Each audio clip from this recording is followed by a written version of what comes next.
အားလုံးပဲမင်္ဂလာပါဒီတဲ့ဇူလိုင်လ2ရက်နေ့မှာသတင်းမီဒီယာတို့မှာဖော်ပြထားတဲ့အကြောင်းအရာတွေထက်ကပထမဆုံးကျွန်တော်တင်ပြချင်တဲ့အကြောင်းအရာကတော့ထိုင်းဝန်ကြီးချုပ်သူကိုယာတူကနေပြီးတော့ဆိုင်ငံလိုက်တဲ့အဲ့ဒါကဖွေးစီပုံရဲ့အခြေခံဥပဒေခုံရုံးကနေပြီးတော့သူကိုဆိုင်ငံလိုက်တာဖြစ်တယ်ဘာဖြစ်လဲဆိုတော့ကမ္ဘောဒီးယားရဲ့ဝန်ကြီးချုပ်နဲ့စကားပြောတဲ့ဖုန်းနဲ့အတိုက်အတန်ဖိုင်ကိုပေါက်ချသွားတယ်အဲ့ဒီအတန်ဖိုင်မှာပြောထားလဲဆိုလို့ရှိရင်သူ့ကိုဦးလေးလို့ခေါ်တယ်ဒီကမ္ဘောဒီးယားရဲ့ဝန်ကြီးချုပ်ကိုပြီးလို့ရှိရင်တော့သူ့ရဲ့စစ်တပ်ရဲ့အကြီးအကဲကိုเนาะအဲ့ဒါကတိုက်ခိုက်မှုတွေဖြစ်တယ်အဲ့ဒါကြောင့်ဒီဖက်က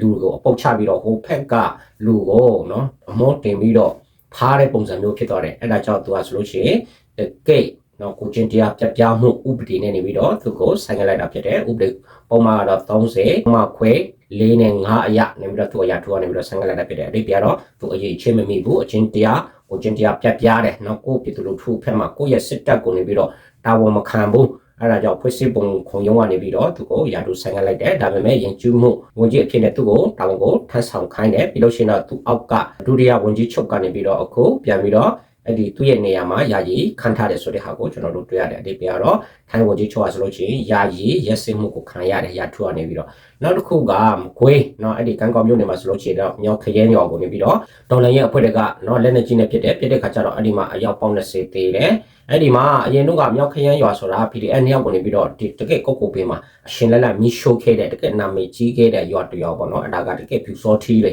ဖြူစောထီးတွေလို့ပြောတာထက်နော်အဲ့ဒီမှာစစ်တပ်ကတော်တော်နော်ကြီးစိုးတဲ့နေရာတွေဖြစ်တဲ့အခါကျတော့ PDF တွေကိုနေပြီးတော့အရှင်လက်လက်မြီးရှိုးတာကုတ်ကိုပေးမှာနေပြီးတော့ခြီပြီးမှသူတို့မြီးရှိုးတဲ့ရွာတရွာဖြစ်တယ်နော်အဲ့ဒီရွာကိုနေပြီးတော့ဒီနေ့လက်လက်ကြီးနဲ့ထူလိုက်တာနော်ဒီဘက်ကတော်လိုင်းရဲ့အဖွဲ့တွေကဆိုတော့အဲ့ဒီမှာအယောက်ပေါင်း20သေးတယ်ဆိုတဲ့ဟာကိုဒီနေ့သတင်းမီဒီယာမှာတွေ့ရမယ်နောက်တစ်ခုကပဲခူးတိုင်းနော်ပေါက်ခေါမှာဆိုလို့ရှိရင်တော့ဒီအုတ်တွင်းလမ်းပိုင်းမှာဆိုလို့ရှိရင်ကြေးရွာတွေနဲ့အဆက်အသွယ်လုပ်ထားတဲ့အဲ့ဒီနေရာတွေကိုနေပြီးတော့တကယ်မြေတူးဆက်တွေနဲ့နေပြီးတော့တူးလိုက်တယ်ပြီးတော့လမ်းတွေအကုန်လုံးဖျက်ဆီးပစ်လိုက်တယ်အဲ့ဒီကျမ်းမာရဲ့ပညာရဲ့အစားအသောက်ကုန်စသည်ဖြစ်ဒီနေရာတွေကိုသွားလာလှုပ်ရှားတဲ့နေရာတွေတေယူပို့ဆောင်ဖို့အတွက်တော်ကိုအခက်အခဲရှိနေတယ်ဆိုတဲ့ဟာကိုတွေ့ရတယ်အဲ့ဒါဖျက်ဆီးခြင်းဟာဆိုလို့ရှိရင်တော့ဒီ PDF တွေကိုမလာနိုင်အောင်အတွက်ကားတွေနဲ့မလာနိုင်အောင်ဆိုင်ကယ်နဲ့မလာနိုင်အောင်သူတို့ကအနှောက်အယှက်ဟိုမပေးနိုင်အောင်စသည်ဖြင့်ဒီ land တွေကိုနေပြီးတော့အကုန်လုံးဖျက်ဆီးပစ်လိုက်တယ်ဆိုတဲ့တဲ့တင်ကိုအဲ့ပြတော့ကြောက်ချီပန်းတယ်ပေါ့နော် PDF တွေကိုကြောက်ချီပန်းတယ်ဆိုတဲ့ပုံစံမျိုးတော့ကျွန်တော်တို့တွေ့ရမယ်နောက်တစ်ခုကမွန်ပြည်နယ်ရေးမျိုးနေမှာဆိုလို့ရှိရင်တော့အာယူတောင်မှာရှိတဲ့ခါမရ343နော်343တိုက်ရငါနေပြီးတော့ဒီစခန်းကုန်းကိုနေပြီးတော့ဒီဘက်ကဒီရေးဘလို့ဖွဲ့တွေကဝင်ပြီးတော့တိုက်ခိုက်တဲ့ခါကျတော့ဒီမှာ6ရောက်သေးတယ်45မိနစ်ပဲတိုက်ရတယ်ဒီပြတနာကြီးမတိုက်လိုက်ရဘူးနော်အဲ့ဒီအသေးစိတ်ကိုတိတ်တော့မထွက်သေးဘူးဒီနေ့6ရောက်သေးတယ်ဆိုတဲ့ဟာကိုတော့ကျွန်တော်တို့တွေ့ရတယ် PDF တယောက်သေးတယ်တကယ်လည်းနဲ့ KN တွေတင်စီရမှုတို့ပါတော့တော့အဲ့ဒီမှာဖော်ပြထားတာကိုမတွေ့ရသေးဘူးဒီပြတော့အသေးစိတ်တိတ်မထွက်သေးဘူး6ရောက်သေးတယ်နော်စကားစားဖက်က PDF တယောက်သေးတယ်ဆိုတဲ့ဟာကိုတော့တွေ့ရတယ်အဲ့ဒါကရေးဘလူးအဖွဲ့ကနေပြီးတော့တိုင်းပိုက်လိုက်တဲ့စကန်ကိုဖြစ်တယ်နောက်တစ်ခုကတကယ်သတင်းဖို့အနေနဲ့ကျွန်တော်တို့တွေ့ရတာက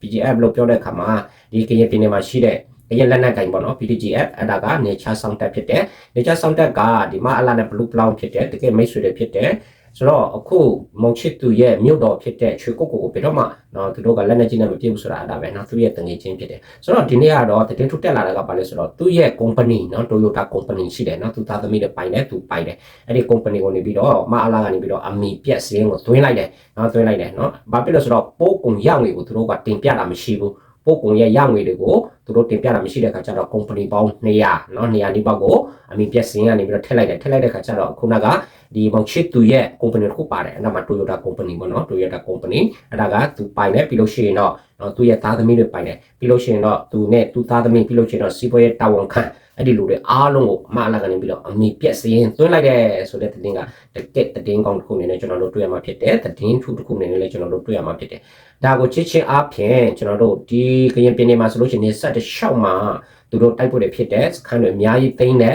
ထက်မှာကျွန်တော်တို့စဉ်းစားကြည့်เนาะအရင်တော့ဆိုလို့ရှိရင်တော့တစ်ဖွဲ့နဲ့တစ်ဖွဲ့မထကြဘူး BGF တွေနဲ့ပြီးလို့ရှိရင်တော့ DKBA နဲ့ပြီးလို့ရှိရင်တော့ KTI လို့ခေါ်တယ်เนาะအဲ့ဒီမှာအဖွဲ့တွေ PDF တွေရှိတယ်ဆိုတော့ဒီလူတွေနဲ့เนาะတယောက်ကိုတယောက်တိတ်မတည့်ကြဘူးเนาะစခန်းတစ်ခုကိုတိုက်ဖို့ဆိုလို့ရှိရင်သူဖက်ကိုဖက်စသည်ဖြစ်เนาะပိုင်နဲ့တော့ခွဲပြီးတော့เนาะသူတို့ချင်းချကြတယ်အဲ့လိုမျိုးပုံစံမျိုးကိုအခုကပြောင်းလဲသွားပြီးတော့နေဆက်တစ်လျှောက်မှာဆိုလို့ရှိရင်စခန်းတွေကိုတစ်ခုပြီးတစ်ခုသိမ်းတယ်ကိုတွေ့ရတယ်เนาะအဲ့ဒါအားဖြင့်เนาะဒီမောင်ချစ်သူကဆိုလို့ရှိရင်เนาะဒီဖက်ကကရင်လက်နက်ကင်တွေဖြစ်တဲ့ KNLA တို့ PDF တွေပြီးလို့ရှိရင်တော့ DKBA တို့ KTLA တို့နဲ့ပူးပေါင်းမှုတွေရှိတယ်ဆိုတာเนาะသတင်းမီဒီယာတွေမှာဖော်ပြခြင်းမရှိဘူးเนาะကရင်ဖက်ကသတင်းမီဒီယာတွေမှာလည်းဖော်ပြခြင်းတော့မရှိဘူးဒါပေမဲ့သူတို့စီးလုံးနေတယ်ဆိုတဲ့ဟာကိုတော့အကြမ်းဖြင့်ကျွန်တော်တို့သိရတယ်ဘေး အဖွဲတွေပဲအဖွဲတွေပါတယ်ဆိုတော့ကျွန်တော်တို့အသေးစိတ်မသိရဘူးဒါပေမဲ့တိတာကဘာတူလဲဆိုတော့နော်မအလာတိတယ်နာမအလာတိတယ်ဆိုတော့မအလာကအဲ့လိုမျိုးတိလာပြီဆိုလို့ရှိရင်အခုအမီပြက်စင်ဆောက်တော့ကျင်ညာလာပြီနော်သူတငယ်ချင်းနော်တကယ်နော်သူတို့ညောင်ဆိုလို့ရှိရင်မြန်မာနိုင်ငံမှာတကယ်တိတ်ချမ်းသာတဲ့လူတွေဖြစ်တယ်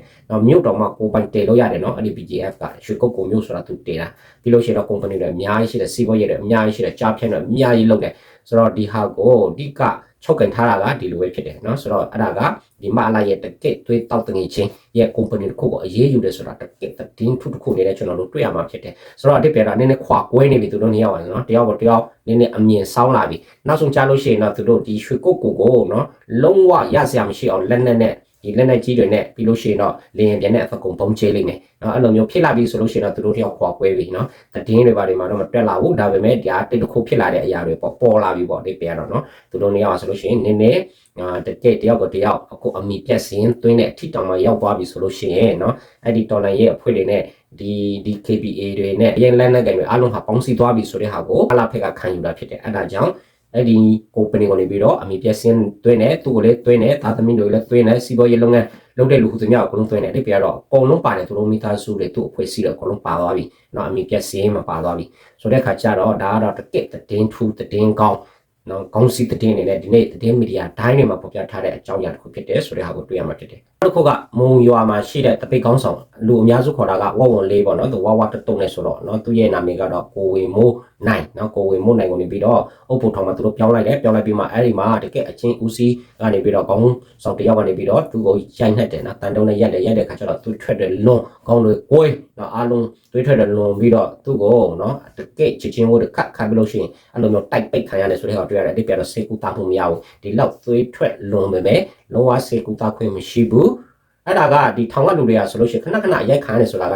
နော်သူတို့အပေါ်မှာမူတည်တဲ့တကယ်ထောင်ပိုင်းတွေထောင်အာဏာပိုင်းတွေသူတို့ရဲ့စိတ်နဲ့စိတ်ထားအပေါ်မှာမူတည်ပြီးတော့နော်အသလွတ်ရိုက်တာနော်အသလွတ်ရိုက်တာအမြင်ကပုံမှန်နဲ့ကိုရိုက်တာနော်အဲ့လိုမျိုးထောင်မှာကတော့အဲ့လိုမျိုးရှိတယ်နော်အဲ့လိုမျိုးရှိတယ်ဆိုတဲ့ခါကျတော့နော်သူတို့ကချစ်ချင်းတွေပါတယ်ခတ်ထားတယ်သူတို့လည်းခုတ်ထက်ကရေဆိုတော့တိုက်တယ်လို့လုပ်လို့ရတယ်တန်တုံးနဲ့ရိုက်တာကောင်းတယ်ပါတယ်ကိုယ်သွေးထွက်တန်ယိုဖြစ်ပြီးလို့ရှိရင်သွေးထွက်လွန်လို့မူမေးသွားတယ်ဆိုတဲ့ဟာကိုလေကျွန်တော်တို့ဒီနေ့သတင်းမီဒီယာတွေမှာဖော်ပြကြတယ်နောက်တစ်ခုက AA ကဘိုးချုပ်တွေဘိုးကြီးတွေအပါအဝင်မိသားစုတရားကြောင့်ကိုဖမ်းထားတယ်ဆိုတဲ့ဗီဒီယိုလေးတစ်ခုကိုနော်သတင်းမီဒီယာမှာတော့ကျွန်တော်တို့မတက်သေးဘူးနော်လူမှုကွန်ရက်ပေါ်မှာတော့တော်တော်ပြန့်နေတဲ့ဒီသတင်းကနော်အခုကျွန်တော်ဒီပေါ်ကတင်ထားပေးမယ်ဆိုတော့အဲ့ဒီဟာကိုချစ်လိုက်နော်သူတို့ကအဲ့ဒီမှာဘိုးချုပ်တွေဘိုးကြီးတွေအဲ့ဒီမှာကြောက်ဖြူမှာဖမ်းခံရတာနော်အဲ့ဒါကိုနော်လူတယောက်ကတင်ထားတာတွေ့ရတယ်အဲ့ဒါကိုကျွန်တော်အခုဒီပုံမှာတင်ထားပေးတယ်ဆိုတော့အဲ့ဒီမှာလူတွေဘယ်လောက်ထိတော့ကြောက်ကြလဲဆိုလို့ရှိရင်အဲ့ဒီမှာရှိတဲ့တကယ်စာရွက်စာတမ်းတွေအရေးကြီးတဲ့ဟာတွေဆိုလို့ရှိရင်ဟိုမှာတညဝတီရတက်ဌာနချုပ်လို့ပို့ပြီးလို့ရှိရင်တော့တကယ်မိသားစုတွေပြီးလို့ရှိရင်ဒ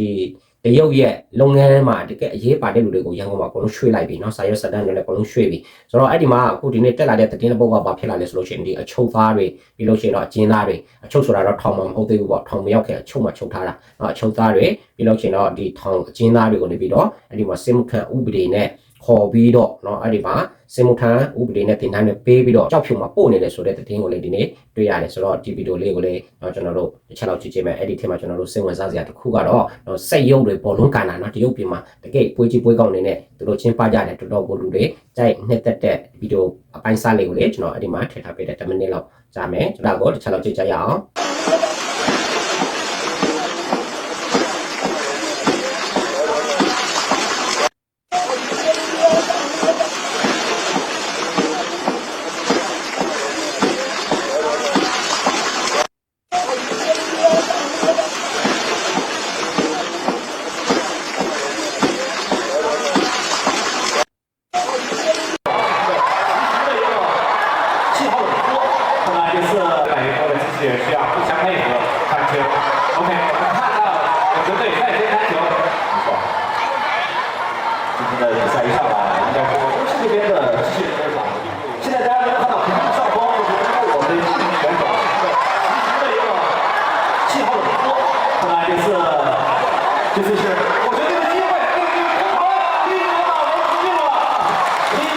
上海队对，排速度啊，可以啊，非常厉害。看这个正面相撞，球就在中间，不会进任何慢打的，但和人类有点类似的。就是在比赛当中我们可能会常见的现象。就没在这样的情况之下，就是挑战起来还是有这个对。但是我们也可以。 တစ်ခုကရွေးကောက်ပွဲ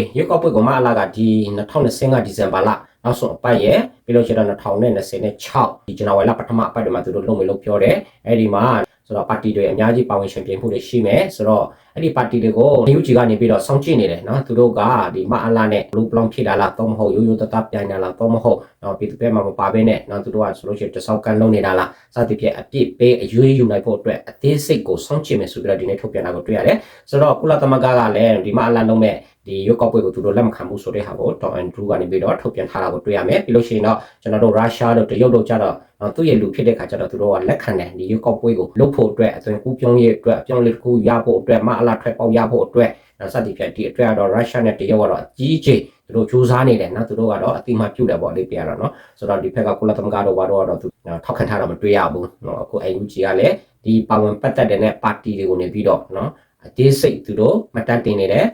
အသေးစိတ်သူတို့နော်စောင့်ကြည့်နေတယ်ဆိုတဲ့ဟာကိုတွေ့ရတယ်ဆိုတော့အတိတ်ပြတော့ဒီမာလာဘက်ကတစောင်းပေးပြီးတော့လုပ်နေတယ်ဆိုလို့ရှိရင်တော့နော်သူတို့ဟာဆိုလို့ရှိရင်အပြစ်ပေးအရေးယူခြင်းကိုခံရမယ်ဆိုတဲ့ဟာကိုလေကျွန်တော်တို့တွေ့ရတယ်။အဲ့တော့ဒီနေ့နော်ဇူလိုင်လ2ရက်နေ့မှာသတင်းမီဒီယာတွေမှာဖော်ပြထားတဲ့အကြောင်းအရာတွေကတော့ဒီလောက်ပဲဆိုတော့နောက်နေ့မှာပြန်ဆုံကြရအောင်။ ဟုတ်ကဲ့ subscribe ကိုနေခေါင်းကိုနေပေးချပေးကျွန်တော်ဗီဒီယို